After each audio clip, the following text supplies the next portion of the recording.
All right, guys, welcome. This is our first and inaugural episode of the Fantastic Fancast. My name is Johnny Gregory, and I am here with my co-host, Malik Baltimore. Malik, What's up? What's up? we are very excited to start this podcast. We hope that you have a good time listening. This is a podcast that is for the fans, and it's made by fans, just like us. So with that, we kind of wanted to do a little bit of an origin story for you guys. Since this is our first episode, we wanted to give you a little bit of background between Malik and myself and kind of where we got started in the comic book universe. And I'll start with Malik. He'll tell you his story, and then we'll get to me.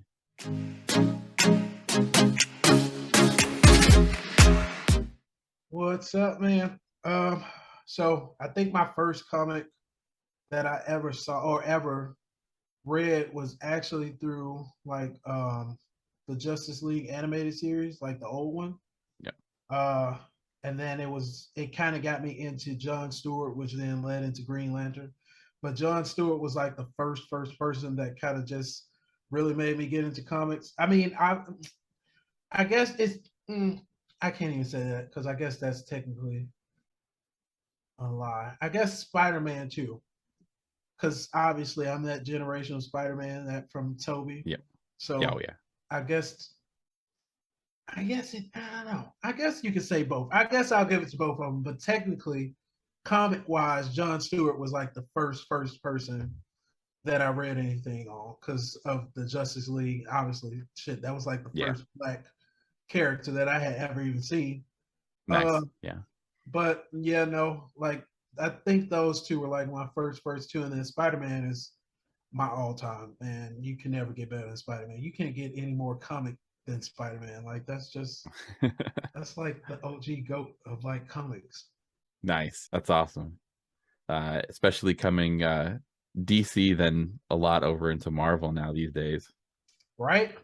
I don't even, and the craziest thing is, I don't even think I just keep up with DC comic wise. I keep up with like movies and shows, but I don't even think I've read anything recently that's just come out of DC that's like just, I guess, popular or unpopular. I think I've been keeping up with Marvel more comic wise than anything, which I need to get back into DC. I just honestly don't even know whose story is just. So I'm also very similar to your story. You know, my first foray was actually a book about a DC character. So it's called The Death and Life of Superman. It was like a 1,000-page novel, and I read it when I was I must have been 11 years old. I rented it from my public library, Yeah. and I just poured through the book. And to this day, it is still the only story that DC has ever produced that actually gets Doomsday correct.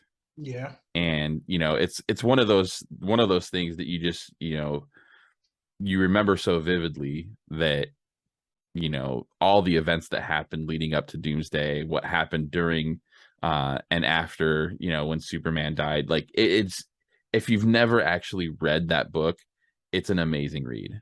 And I know then of it. I don't think I've read it though. yeah, it is great. And if you have the time, like, pick it up. Anybody that's listening, like, it seriously is a great book. Then I I did get, I'm part of that X-Men original generation, where watching the animated show on TV, and Wolverine has always been kind of my go-to character. And so I got into Marvel a lot. But really I got into comic wise Jim Lee. Like, Jim Lee was one of my favorite artists, and he actually penned one of the Weapon X comics that I have in my storage bin right now, and it's signed by him, which is really cool. But that the whole Weapon X story, the whole Wolverine saga leading up to like Old Man Logan, like that, all that stuff is just super cool to me.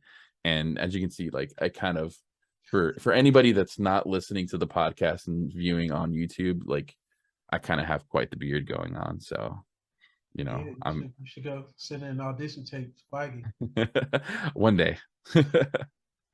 but that's my origin story. Like I grew up in the 90s with all of the comics. One of my favorite companies that was producing comics at the time was actually called Image Comics, and is a lot of big names came out of that, including Jim Lee and Rob Liefeld. Like a lot of those guys went through that studio, and you know, I used to draw a lot. I really need to get back into drawing. I did my own comic book. One of these days I'll show it to everybody. But I drew my own comic. Thought it was really cool. Pretty dope. So that is our origin story. Like if anybody has any kind of like cool story that got them into liking comments, we would surely appreciate anybody commenting and letting us know how it is. We'd love to hear your story. It's this is a fandom. This is something that Malik and I both absolutely love. I mean, we're literally going to every single movie that is getting released every single time that it comes out.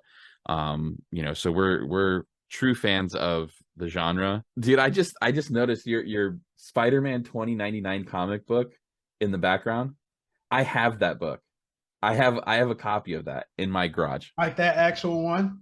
The actual one. And it's like a embossed lithograph, kind of like glossy metallic kind of Yeah. thing. Yep. I got that one.